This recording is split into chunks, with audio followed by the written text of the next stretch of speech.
معرفة. Bismillahirrahmanirrahim. Let's now understand and discuss about history of bonds. The concept of bonds dates back to ancient civilizations where early debt instruments helped finance projects and manage public debt. Ancient Mesopotamia, around 2400 BC, debt instruments were recorded on clay tablets, were used to fund large-scale agricultural projects and trade expeditions. So you can understand in those times, at that point in time, there were huge agriculture as the main economic exercise. At the same time, trade was another important. So agriculture and trade. When we look at ancient Egypt, debt instruments secured by future grain harvests were used to finance infrastructure like pyramids and irrigation systems.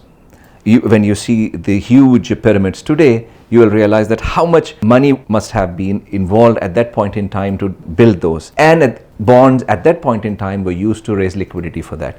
When you look at the Roman Empire, bonds known as aerarium were issued to fund military campaigns and public works backed by the state treasury.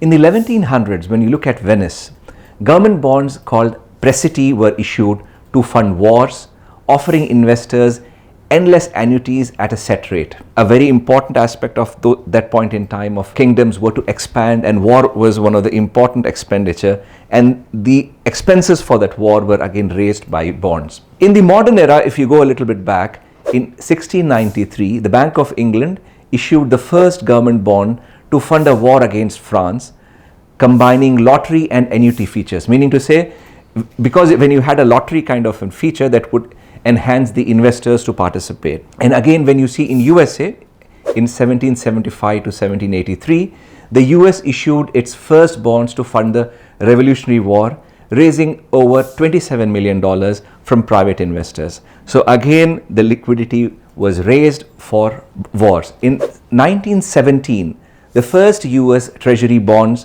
which were called as Liberty bonds, were issued to finance the World War I, raising $5 billion at 3.5% interest.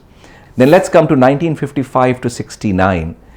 Bonds hit an all-time low due to the first Eisenhower recession and Vietnam War, with rampant inflation and rising interest rates, reducing bond values. Then let's go to 70s and 80s.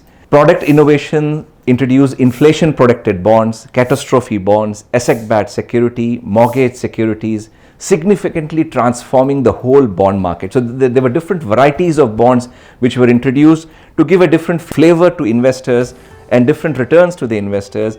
And from 1970s and 80s, the bond market started growing in US at a very exponential way. معرفة.